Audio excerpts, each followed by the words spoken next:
Bom, dando procedimento, quando a gente ingere o alimento, né, saindo da fase cefálica, que é uma fase que inicia-se antes da refeição, é uma preparação, um aquecimento do nosso trato digestório para a chegada dos alimentos. Quando esse alimento chega na cavidade oral, a gente tem que começar a processar esse alimento. E o primeiro passo normalmente é a mastigação. A mastigação, basicamente são movimentos que, evidentemente com a ajuda dos dentes, cortam e trituram os alimentos. E por que é importante cortar e triturar os alimentos?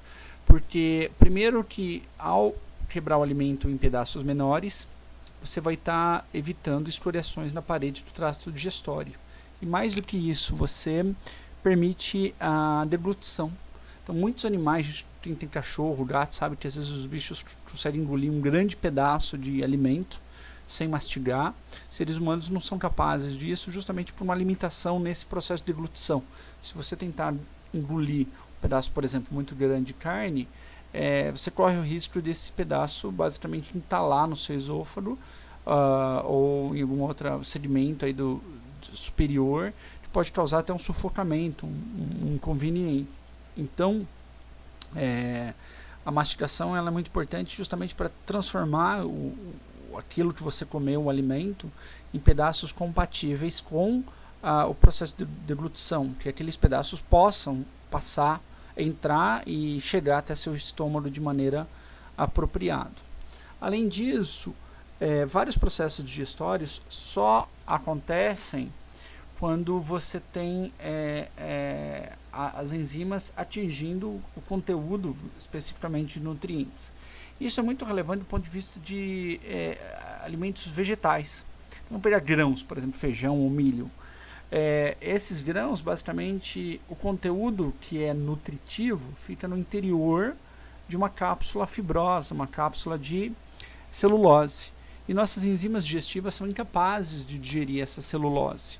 E isso faz com que, basicamente, se você não mastiga esse grão e quebra essa cápsula fibrosa, simplesmente você não dá acesso ao conteúdo nutritivo, rico, por exemplo, em amido, para que suas enzimas digestivas possam atuar.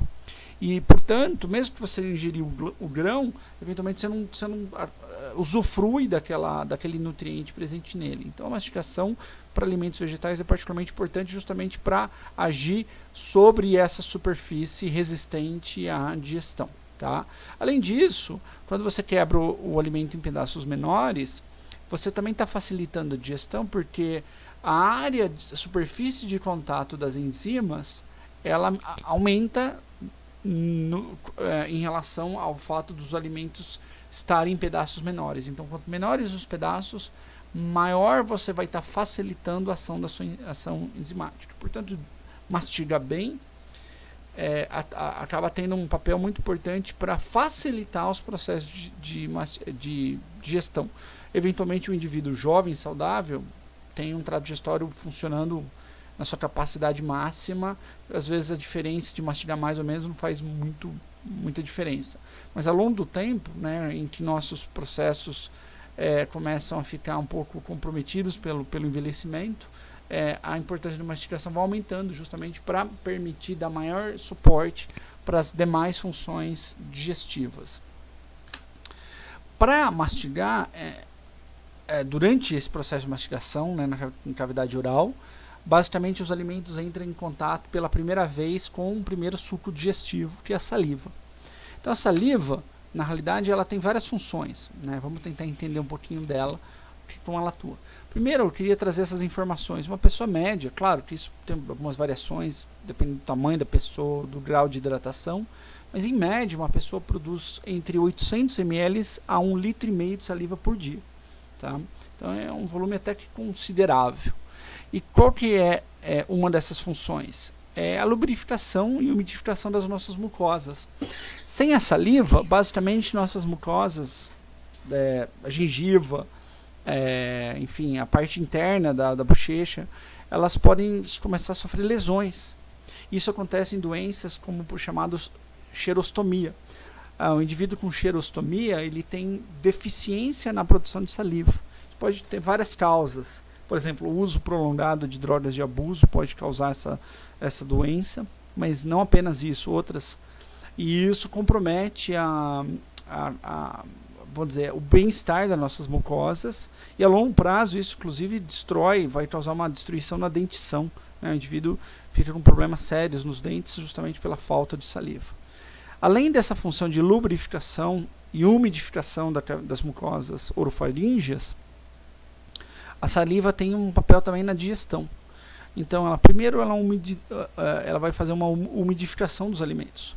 E isso é importante porque o alimento ele tem que atingir um grau apropriado de osmolaridade para que todos esses processos de digestão e absorção possam acontecer.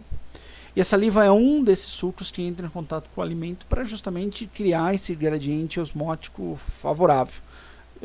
O suco estomacal também vai contribuir com isso, o suco gástrico, pancreático, mas a saliva é o primeiro que vai fazer isso aí. Além disso, é muito importante umidificar os alimentos para que a deglutição saia de maneira adequada.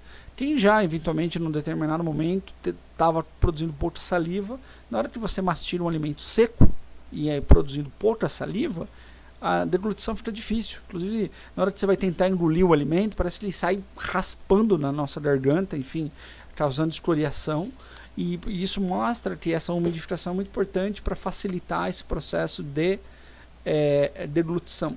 E isso junto com secreção de muco. Tá? Então, junto da saliva, você tem muco, que na realidade são substâncias lipídicas e proteicas, que conferem aí essa viscosidade, né, que está presente na nossa saliva, e essa viscosidade ela facilita esses processos de deglutição, evitando que o alimento, ao ser engolido, ele vai causar algum tipo de escoriação, lesão. Por fim, no que tange a digestão, a saliva ela também contém algumas enzimas digestivas. Na saliva está presente uma enzima que digere carboidratos, amido, que ela é chamada alfa-amilase salivar.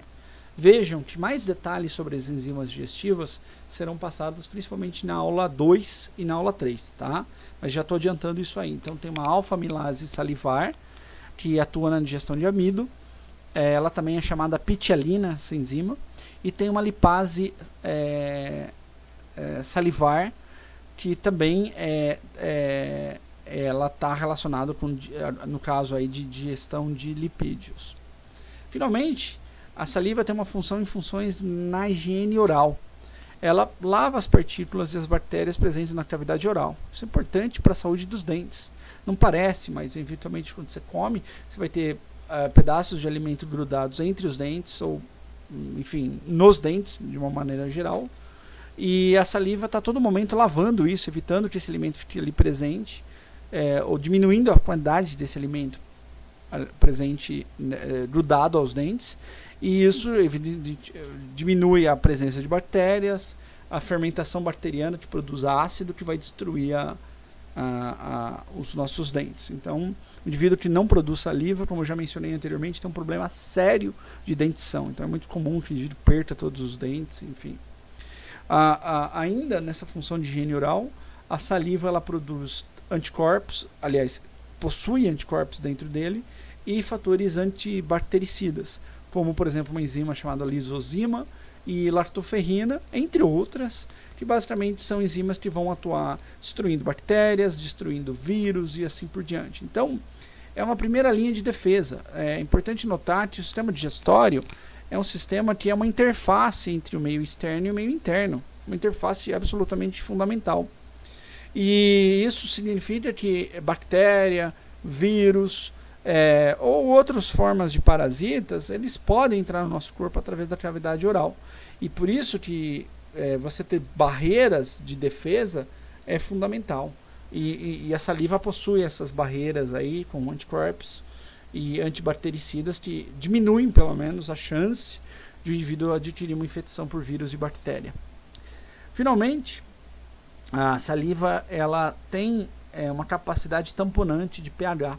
Então ela tem bicarbonato de sódio, íons carbonato, que ao se conjugarem com íons de hidrogênio, neutralizam esse pH, né, evitando de novo algum tipo de acidose na cavidade oral. Por que isso é importante?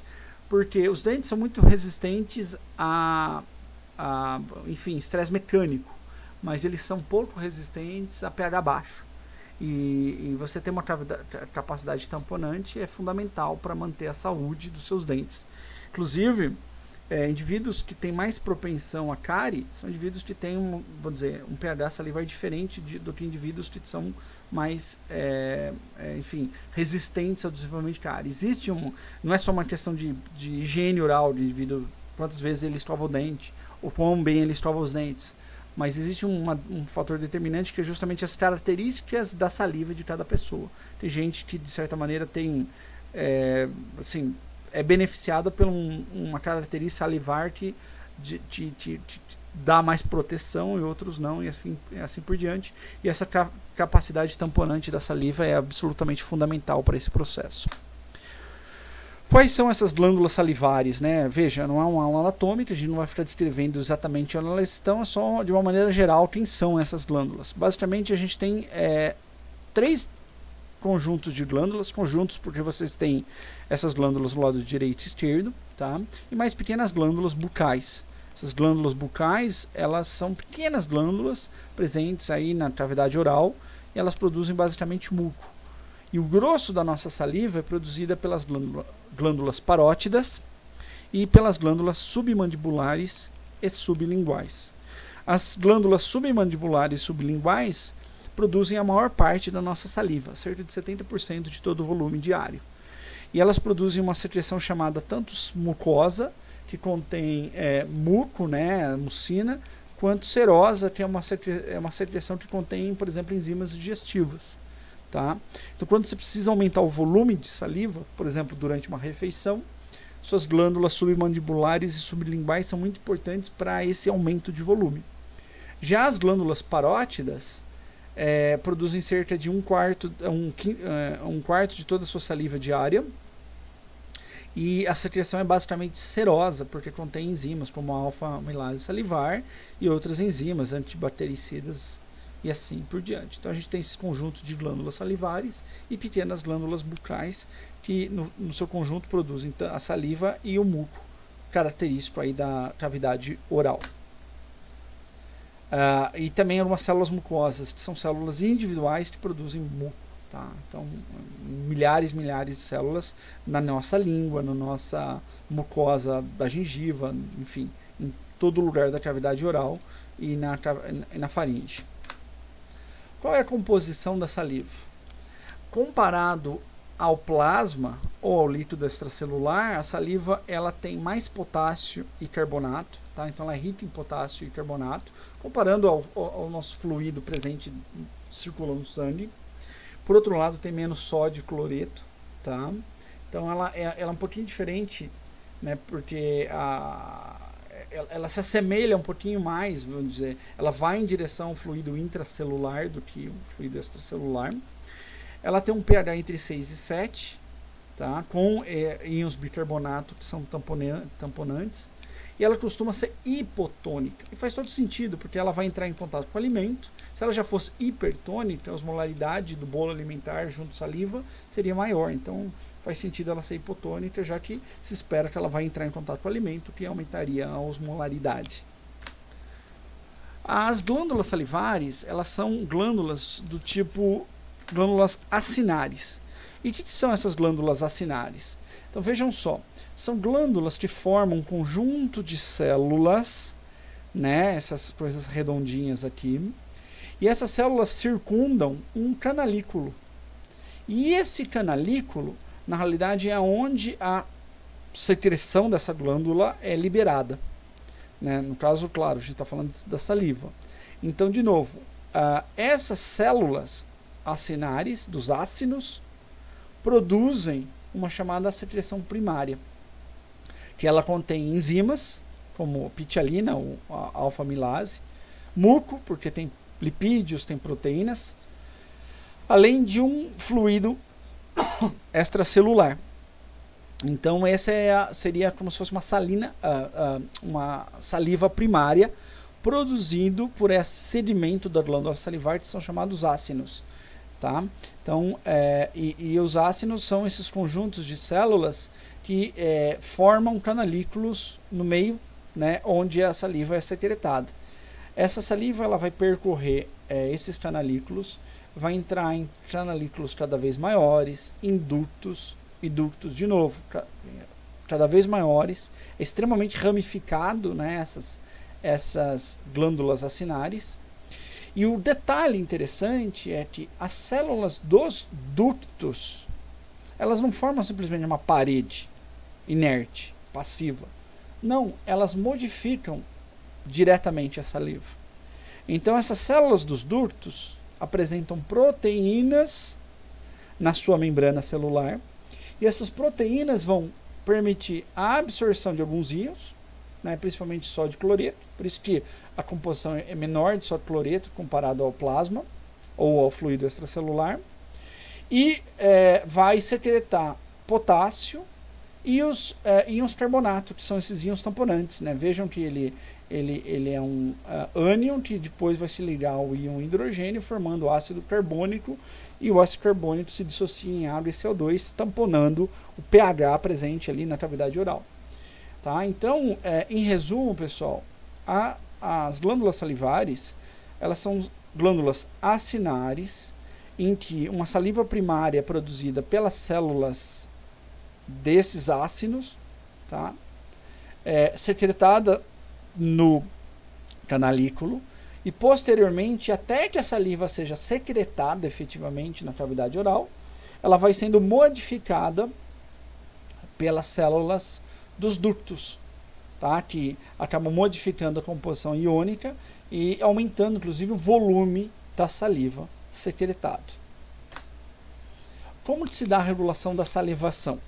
Vejam, esse é um esquema extremamente complicado, eu não vou pedir detalhes sobre esse esquema na prova, mas aqui eu queria dar uma noção para vocês, porque no primeiro bloco, na introdução sobre o sistema digestório, eu estava falando da participação do seu sistema nervoso entérico, sistema nervoso autônomo, no controle da salivação. Por exemplo, como o seu sistema simpático e parasimpático modulam funções relacionadas à digestão, né? Principalmente modulando neurônios entéricos. E aqui é um exemplo disso. Então você vê aqui, saem através de nervos cranianos, tá? A gente está falando aqui do 7º par de nervos cranianos, o nervo facial, e o 9º glossofaríngeo. Portanto, isso aqui basicamente são axônios provenientes de neurônios presentes lá no seu tronco encefálico. Lá no seu tronco encefálico você tem corpos de neurônios que compõem esse núcleo salivatório superior e inferior, que nada mais são do que uma estrutura dentro do seu tronco encefálico responsável pelo controle da salivação. Esses axônios saem do tronco encefálico através desses nervos cranianos. Esses nervos cranianos farão sinapse em gânglios específicos, e os neurônios ganglionares, por sua vez, vão mandar os seus axônios que vão inervar as glândulas salivares. Vejam que cada glândula tem seu gânglio específico, cada gânglio específico é inervado por um determinado nervo craniano específico. Eu não quero que vocês decorem, quero que vocês tenham essa noção. E, eventualmente, esses neurônios ganglionares vão liberar neurotransmissores aqui na glândula salivar. Eu posso até mencionar para vocês, a acetilcolina. Então, a acetilcolina sendo liberada na glândula salivar, ela vai estimular a produção de saliva, tanto pelas células acinares quanto pelas células dos ductos. E, portanto, a acetilcolina, que é um indicador, né, um marcador da atividade parasimpática, estimula a salivação. Tá? Então, toda vez que você precisa produzir mais saliva, seu sistema parasimpático libera mais acetilcolina. Tá? É isso que acontece durante uma refeição, por exemplo. Por outro lado, o seu sistema simpático também tem um controle, só que não é um controle direto sobre a glândula. É predominantemente um controle indireto através desses nervos que liberam noradrenalina em vasos sanguíneos.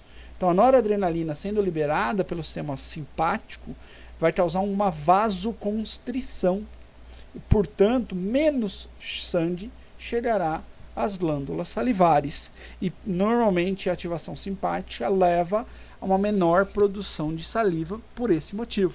Isso explica, por exemplo, quando o indivíduo está nervoso, ele produz pouca saliva. Sei lá, o indivíduo vai fazer uma apresentação e ele não gosta de apresentar em público, e isso faz com que ele fique com a boca seca, né? Quem já não passou por isso?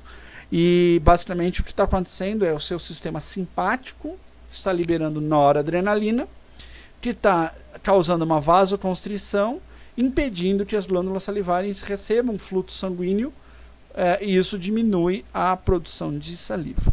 Tá?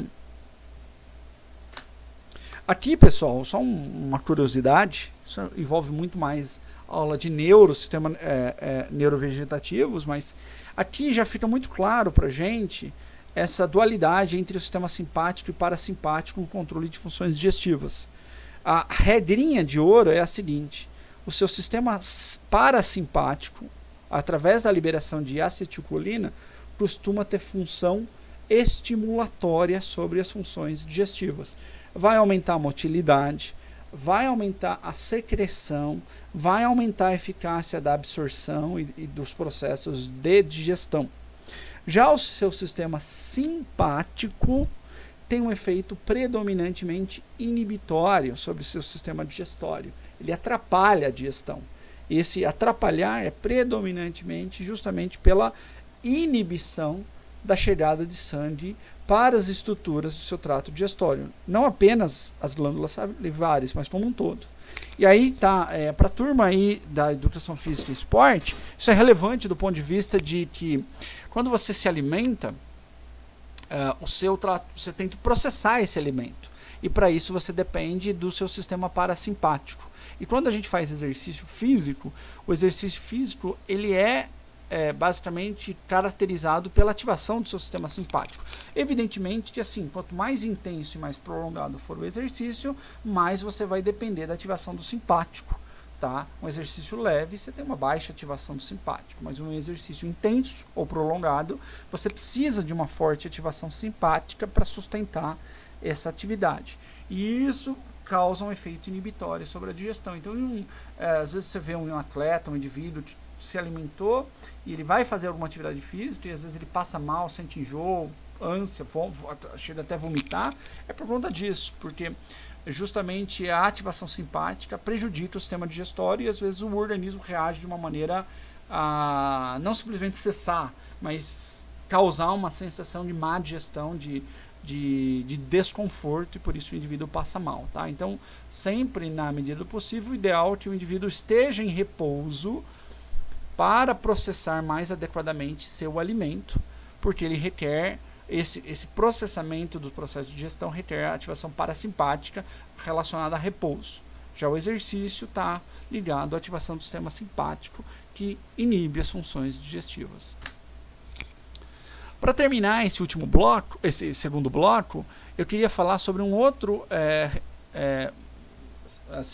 ação que acontece no nosso cavidade oral, que basicamente é chamado de reflexo de deglutição, que é uma coordenação de vários movimentos. Então, notem que você tem no seu tronco encefálico um conjunto de neurônios que inervam a musculatura tanto da cavidade oral, quanto da faringe, quanto do esôfago. E para quê, pessoal? Para regular esse movimento quando você engole um alimento, a deglutição. É muito interessante que às vezes a gente pensa que engolir o alimento é um movimento voluntário, mas ele não é totalmente voluntário. O início dele ele é voluntário quando você tem o controle do alimento na cavidade oral, mas a partir do momento que você joga esse alimento para trás, em direção à garganta, esse engolir o alimento torna-se involuntário, um reflexo que não é coordenado voluntariamente. Basicamente é coordenado por essa região do tronco encefálico, por isso que ele é chamado de reflexo de deglutição. E como que se dá esse reflexo? Basicamente, eu vou pôr aqui um texto, eu vou falar desse texto para que vocês tenham tempo, e eu vou alternar esse texto com uma figura que fica um pouquinho mais didático, mostrar tudo isso que está em texto na forma da figura. Então, o reflexo de deglutição, na realidade, ele é composto por 3 etapas. Você tem uma fase orofaríngea, ou seja, dentro da boca e na faringe, que ela pode ser iniciada voluntariamente, ou mesmo por reflexo. Esse voluntariamente, por quê? Porque você está mastigando comida, e aí quando você quer você basicamente joga esse alimento para trás, ele é empurrado para a faringe, principalmente elevando a língua. Basta você elevar a língua, né, na hora que a língua vai em direção ao céu da boca, ela vai empurrar aquele alimento presente sobre ele para trás. E quando esse alimento chega na faringe, isso dispara esse reflexo involuntário. Então, nesse reflexo involuntário, você tem o seu palato mole, que é como se fosse o teto da sua boca, só que não na parte inicial, que é o palato duro, que é ósseo, mas a parte de trás, que é mole, porque ele é basicamente composto por tecido muscular. Ele eleva-se, né, esse músculo se contrai, e isso vai fechar a região nasal da faringe. Então, essa elevação do palato mole é um mecanismo que protege de você fazer com que o alimento não entre na parte nasal da faringe. Também, eu acho que todo mundo um dia na vida já meio que, sem querer, aspirou o alimento quando estava comendo ele. É um pouco disso. Não aspirou pela cavidade, pelo nariz, mas justamente o alimento que está sendo deglutido acabou entrando na região nasal da faringe. Isso causa um incômodo muito grande. Além disso, você tem uma elevação da laringe e aproximação das cordas vocais, e isso faz com que o alimento evite entrar na laringe. Então vejam só, a faringe, você tem uma porção oral, você tem uma porção nasal, e ela vai terminar se dividindo tanto em faringe, que vai na direção ela vai terminar no esôfago, que vai em direção ao estômago, ou vai terminar na laringe, que vai em direção ao nosso pulmão. Então você não quer que o alimento entre na direção errada, em direção do pulmão. Então você precisa fechar a sua laringe. E essa elevação da laringe e aproximação das cordas vocais faz isso. Veja que isso é um arco reflexo, ninguém precisou aprender isso, uma criança faz isso, recém-nascida. A criança dentro do útero ela faz isso, ela deglute, né? É interessante. Um detalhe às vezes, esse movimento ele pode ser perdido se o indivíduo ficou muito tempo entubado, ele ficou muito tempo sem fazer isso. Então, casos graves de indivíduos internados que passaram por um processo de internação prolongada em UTI, que precisaram ficar entubados, às vezes você tem uma perda desse reflexo que depois precisa ser retomado através de fisioterapia. Bom, continuando, a respiração ela é momentaneamente inibida. Então, mesmo que o indivíduo quisesse, ele não consegue respirar. Note que a gente não está falando de minutos ou mesmo segundos, está falando de um segundinho, uma fração de tempo em que essa respiração ela é inibida, porque você tem que fechar a laringe, não adianta tentar respirar com a laringe fechada. E finalmente você tem uma contração da laringe, da faringe, que vai propelir o alimento em direção ao esôfago. Então, essa contração da faringe vai empurrar para baixo o alimento para que ele vá em direção ao seu esôfago. Então, esse sistema meio que ilustra tudo isso que a gente falou no slide anterior. A língua, na hora que a língua se eleva, ela vai propelir o alimento para a porção de trás. Aqui vai ter receptores sensoriais que vão disparar o reflexo de deglutição. Veja que aqui você está com o esfíncter esofágico superior fechado, o alimento não vai em direção ao esôfago. Por outro lado, você está mantendo a traqueia, a laringe e a traqueia aberta, porque a todo momento o indivíduo respira. E quando você inicia esse processo de deglutição, o que você faz notem a elevação do seu palato mole. Seu palato mole se eleva para impedir que esse alimento volte na faringe nasal. E ao mesmo tempo você tem, vejam só, você tem uma elevação das cordas vocais, né, uma contração das cordas vocais e elevação da sua laringe, que acabam fechando o canal do o canal da sua traqueia. Então isso direciona o alimento em relação ao seu esôfago. Vamos falar agora sobre essa fase esofágica.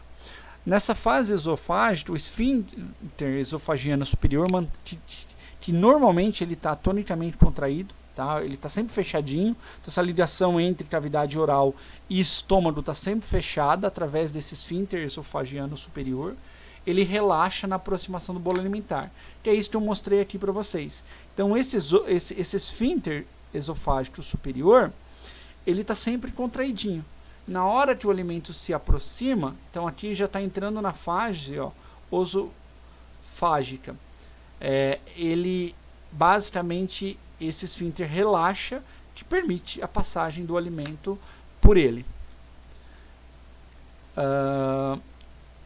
Posteriormente, quando esse alimento entra no seu esôfago, movimentos peristálticos vão propelir o bolo alimentar em direção ao estômago. Vou fazer uma pausa aqui. Ó. O que é um movimento peristáltico, pessoal? O movimento peristáltico é um movimento muito importante de vários segmentos do seu trato digestório.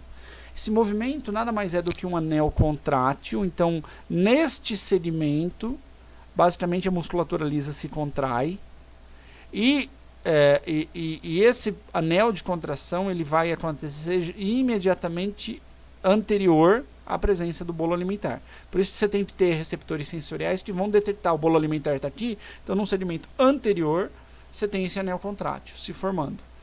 E num segmento posterior, distal do bolo alimentar, você vai ter justamente o oposto.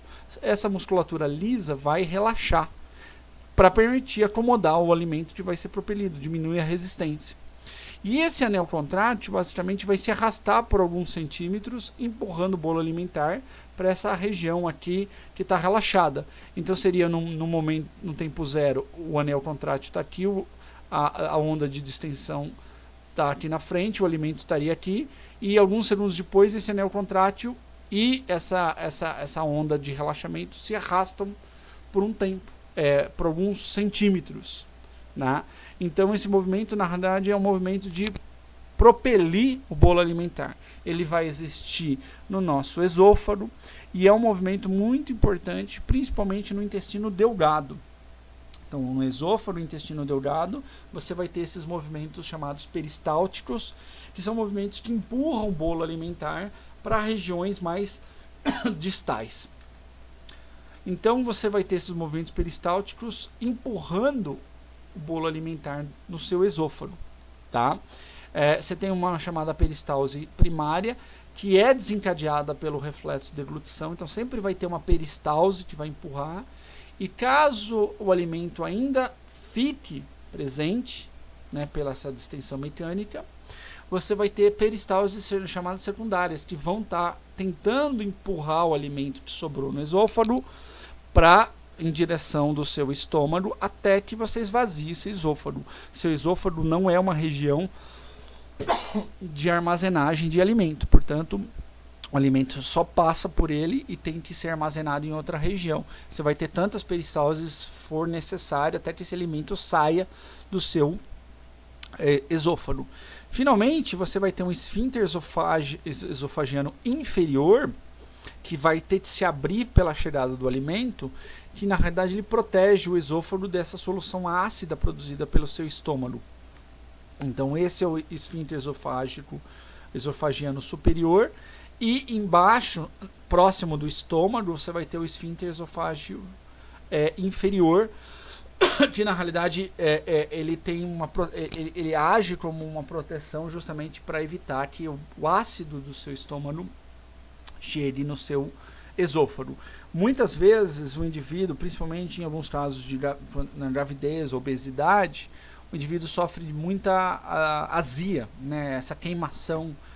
E o que é frequentemente isso? A causa mais frequente? Basicamente é refluxo gástrico. Então, o conteúdo ácido do estômago vai em direção do esôfago e isso de alguma forma causa irritação nessa mucosa, e essa irritação ela é sentida através dessa azia. Por isso que um dos tratamentos, vamos dizer, paliativos é o indivíduo tomar um antiácido que basicamente neutraliza essa acidez local, tá?